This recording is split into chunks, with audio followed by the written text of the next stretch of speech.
All right, for a conversation about the properties of alkanes, I would like to initially show you some items that came from the news, obviously not yesterday, but these are interesting examples of where alkanes have showed up, and it relates to their properties.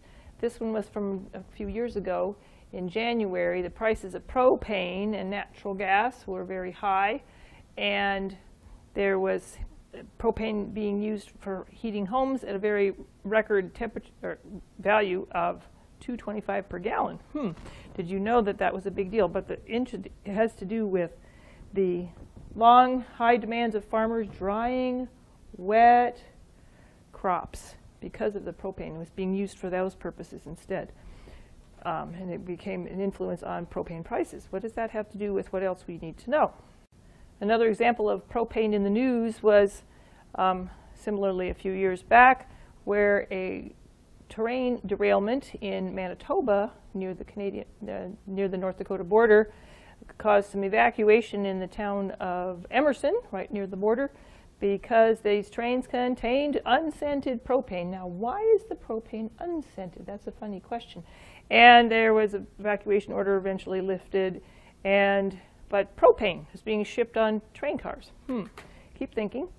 And if you haven't paid attention to the news on and off, we see things about oil spills and pipeline leakings. The oil pipelines out in western North Dakota and in Montana have had spills from time to time. And the EPA in this statement here in this article showed that there were elevated levels of hydrocarbons. Yep, that stuff we call hydrocarbons includes alkanes. And they were noting that there was a smell of diesel in the house as a result. Sounds very unappealing and sounds like something they'd need to clean up. Now, smells and alkanes. How does that fit with what we need to know and understand about alkanes? Well, the general properties of alkanes, and then we'll go on then later to talk about chemical reactions as well, is that they generally are odorless or very mild in odor. And mild as in not nauseating. That means that you probably can smell them, but they're very limited odor in a general sense. Methane is natural gas, and if you've heard the commercials or seen things, natural gas is odorless, but it's not undetectable if you have a leak, because they add sulfur compounds to make it stink if it were to leak. And those things are pretty disgusting. Actually, they're thiols, and they smell bad. But if it weren't for that, you wouldn't know if there would be a leak. And so, in general, natural gas is like other alkanes and has very limited or mild odors. Think of gasoline for one. Is it odorless? No. But is it nasty and obnoxious? Not really. So that's one attribute of the properties of alkanes that is worth knowing. The second one is that these things are non-polar. Anything with only carbon and hydrogen in them, in carbon and hydrogen bonds or carbon and carbon bonds, these are strictly non-polar bonds. And because of that, these compounds are going to be insoluble in water. Water is, as hopefully you might recall, polar. And so non-polar will not dissolve. It will be insoluble when combined with water. Instead, these things will be soluble in organic solvents. Things like grease or oil are going to be soluble in organic solvents. So you will gradually get familiar with what some of those solvents will include, but they will be things like alkanes and relatives of them. So grease and oil are the kinds of things that are not soluble in water because they're purely hydrocarbon in nature in various forms. The third thing to know about the properties of alkanes is that they're less dense than water. Now think about it, and you're going to do this in lab, but not right away because of the way our schedule works out. What happens to things that are less dense than water? They are going to float. And so when you do it in lab, if you have a test tube and you put in a mixture of two liquids and one of them is water, which one is going to be on top? The alkane, and in the bottom would be your water layer because they're going to be less dense and float on top. Generally, they're both clear liquids, and you will see a line in between them. It's not very conspicuous, but there's a line. And you can tell that this top layer is going to be the organic layer, and you'll be able to sniff and notice that it's there. The last property of alkanes is not unique to alkanes, but it's our beginning of our introduction to organic compounds. They're flammable. And so, as you might think about it, methane is used for natural gas, and that propane is used in gas grills. Butane is sometimes used as heating fuel down in the southern parts of the U.S. And octane is part of gasoline. All those things are flammable. And so you have to be careful when you are using these things that there are no flames around them unexpectedly or unintentionally. Beyond that, and this isn't going to make sense to you until you see more comparisons, the alkanes aren't especially reactive. They don't react with a lot of things that other compounds are going to be reacted with. So in a general sense, they're not reactive. And what else do we need to know then, besides these characteristics of these properties of alkanes? The properties about melting points and boiling points and numbers of carbon are very noteworthy. Something that we're going to be able to generalize beyond the alkanes is shown here. And this is a good chart to keep track of because I will refer to it often.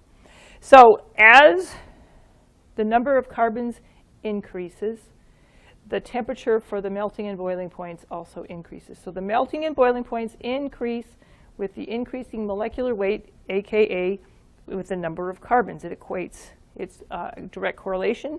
The number of carbons corresponds to increasing molecular weight. And so as a consequence, you can always see an increasing pattern here, regardless, without counting up the actual molecular weight. You can count the number of carbons.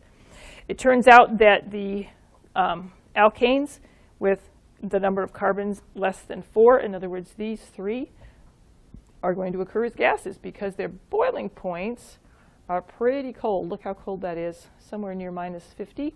And so minus 50 would be a pretty weird place to be able to get to put propane and have it liquefied. You have to do other things to liquefy propane, not at any typical temperatures. Butane has got a boiling point that's close to the freezing point of water, so it can be found in its liquid form more often. But the gas form is the only common form for methane, ethane, and propane because of this pattern. So notice the melting points are the higher ones, and the boiling point, sorry, I've said that wrong. The boiling points are the higher ones, and the melting points are the lower ones, but the pattern is the same. They each increase with the number of carbons. Now, what does that have to do with things in the real world?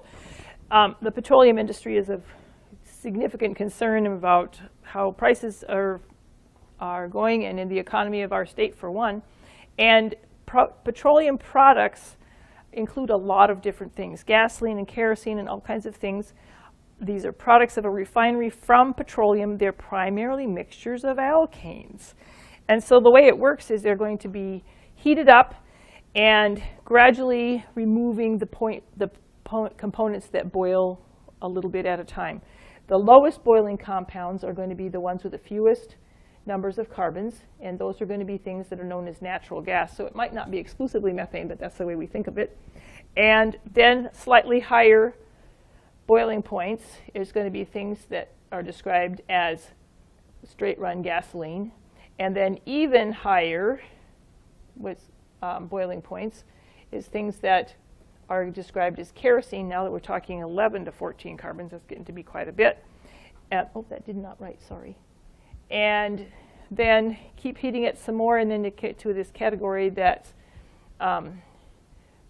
called gas oil. And I'm not exactly clear on its applications, but yet higher boiling points. And then there's, if you get it hot enough, higher boiling points. Indeed, you're going to get up to things that are lubricating oils and waxes. Those things do not boil readily. You've got to get pretty hot before you're going to be able to get to those things to boil. And so in a general sense, they probably never do boil them, but they'll boil off the gas oil and leave behind the lubricating oil. But if they can go far enough, they'll boil them off and leave behind the asphalt. The asphalt is stuff that is so viscous, as you might imagine from road tar, has very high boiling points because of its long hydrocarbon and complex components. Okay, so there's a nice application of the properties of different alkanes that are all petroleum-based. So in order to go on from here, we'll talk about reactions of alkanes, and I'll do that in the next recording.